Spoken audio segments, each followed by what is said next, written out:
Hello મિત્રો, દેશાની ટેકનોલોજીમાં તમારું સ્વાગત છે. અને આજે આપણે આ વિડીયોમાં ચર્ચા કરવાના છે ઇન્ડિયન આર્મી અગ્નિવીર દ્વારા જે ભરતી બહાર પાડવામાં આવી છે એની તારીખમાં વધારો કરવામાં આવ્યો છે. તો હું તમને આ વિડીયોમાં સ્પષ્ટ બાય સ્પષ્ટ હું તમને કહેવાનું છે કે કઈ રીતે આ બધી પ્રોસેસ છે.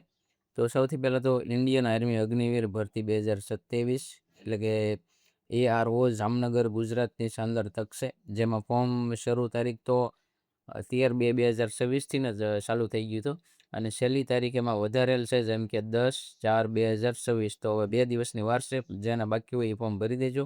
અને એમાં જોઈએ તો પરીક્ષાની અંદાજિત તારીખ છે 1 જૂનથી 15 જૂન સુધી. અને એમાં વય મર્યાદાની વાત કરવી તો 17.5 વર્ષથી 22 વર્ષ સુધીની વય મર્યાદા આપેલી છે. અને પોસ્ટ અને લાયકાતની વિગતો જોવા જઈએ તો અગ્નિવીર જનરલ ડ્યુટી એટલે કે GD ઉત્સાહી એમાં 168 સેમી જોવે છે, સાતી એમાં જોવે છે 7782 સેમી. અને જન્મ તારીખમાં જોઈએ તો 1/7/2005 થી 1/7/2009 સુધીનો જેનો જન્મ થયો હોય એ આમાં લાયકાત ધરાવે છે. જેમાં લાયકાતનો વાત કરીએ તો 10 પાસ, કુલ 45% અને દરેક વિષયમાં 33 માર્ક્સ કમ્પલસરી હોવા જોઈએ. ત્યારબાદ અગ્નિવીર ટેકનિકલની વાત કરીએ તો ઊંચાઈ 167 સેમી અને શાંતિ 7381 સેમી જોવે છે. જેમાં જન્મ તારીખની વાત કરીએ તો 1/7/2005 થી 1/7/2009 સુધીનો જેનો જન્મ હોય એ આમાં એલિજિબલ છે. લાયકાતની વાત કરીએ તો 12 પાસ, ફિઝિક્સ, મેથ અને એન્જિનિયર એમાં 50% કમ્પલસરી હોવા જોઈએ, અથવા તો સાયન્સ પ્લસ ITI અથવા 10 પાસ પ્લસ 50% અને 2 થી 3 વર્ષનો ITI અથવા તો ડિપ્લોમા કરેલા હોવા જોઈએ. અને વાત કરીએ તો અગ્નિવીર ક્લાર્ક સ્ટોર કીપરની તો ઊંચાઈ 162 સેમી, સાતી 7782 સેમી.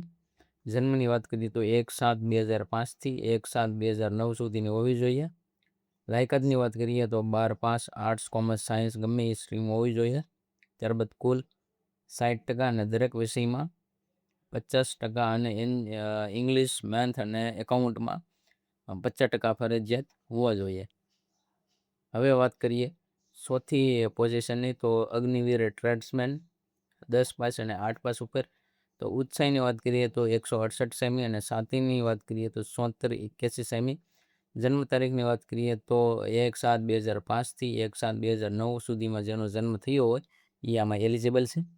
લાયકાતની વાત કરીએ તો 10 પાસ, કુલ ટકાવારી જરૂરી નથી, દરેક વિષયમાં 33% હોવા જરૂરી છે, અથવા તો 8 પાસ, દરેક વિષયમાં 33% હોવા જોઈએ. અને ફોર્મ ભરવા માટે જરૂરી ડોક્યુમેન્ટ તો પાસપોર્ટ સાઇઝના ફોટા અને સહી, ચાલુ ઈમેલ અને મોબાઈલ નંબર, ધોરણ 8, 10 અને 12ની માર્કશીટ, આધાર કાર્ડ, જાતિનો દાખલો, સ્કૂલ લિવિંગ સર્ટિફિકેટ એટલે કે LC, NCC સ્પોર્ટ સર્ટિફિકેટ જો હોય તો માન્ય ગણાશે. અથવા તો માન્ય જિલ્લાઓની વાત કરીએ તો જામનગર, રાજકોટ, મોરબી, દ્વારકા, પોરબંદર, અમરેલી, ભાવનગર, જૂનાગઢ, સુરેન્દ્રનગર, કચ્છ, ગીર સોમનાથ, બોટાદ અને પાટણ, દીવ.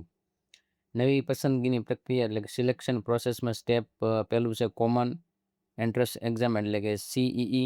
સૌ પ્રથમ ઉમેદવારે ઓનલાઈન કોમ્પ્યુટર આધારિત લેખિત પરીક્ષા આપવાની રહેશે. બીજા સ્ટેપની વાત કરીએ તો શારીરિક કસોટી એટલે કે ફિઝિકલ ટેસ્ટ. પસંદ થયેલ ઉમેદવારો માટે રેલી યોજાશે અને 1.6 કિમી દોડ અને બીમ પુલઅપ્સ આ માર્ક્સ ખૂબ મહત્વના છે. ત્રીજા સ્ટેપની વાત કરીએ તો શારીરિક માપણી અને દસ્તાવેજ. સફળ ઉમેદવારોને ઉત્સાહી સાથી વજનની માપણી અને અસલ પ્રમાણપત્રોની ચકાસણી એટલે કે ડોક્યુમેન્ટ વેરિફિકેશન કરવામાં આવશે. ત્યારબાદ ચોથા સ્ટેપમાં મેડિકલ તપાસ અને ફાઇનલ મેરિટ બહાર પાડવામાં આવે ત્યારે મિલિટરી હોસ્પિટલ દ્વારા મેડિકલ ટેસ્ટ કીટ ઉમેદવારોનું આખરી મેરિટ લિસ્ટ બહાર પાડવામાં આવશે. હવે મહત્વની લિંક આમાં આવેલી છે અને ફોર્મ ભરવા માટે પણ લિંક હું તમને ડિસ્ક્રિપ્શનમાં આપી દઈશ. તમારે એક પણ અહીં જોવી હોય તો જોઈ શકો છો. ઓફિશિયલ વેબસાઇટ પણ છે જોઈન ઇન્ડિયન આર્મી, અને તમે અમારા વોટ્સઅપ ગ્રુપમાં પણ જોઈન થઈ શકો છો. અને વાત કરીએ પગાર અને સેવાનિધિ પેકેજની તો પ્રથમ વર્ષમાં તમને 30,000નું દર મહિને પેકેજ મળશે. ત્યારબાદ ચોથા વર્ષ ₹40,000નો પગાર અને 4 વર્ષ બાદ 10.4 લાખ જેવી એટલે કે 10 લાખ જેવી સેવાનિધિ પેકેજ વ્યાજ સાથે તમને મળશે. તો બસ મિત્રો, આ વિડીયોમાં એટલે તો મળશું એક નવા વિડીયો સાથે, નવા ટોપિક સાથે. જો તમે અમારી ચેનલમાં નવા હોય તો સબસ્ક્રાઈબ કરવાનું ભૂલતા નહીં. મળશું એક નવા વિડીયો સાથે.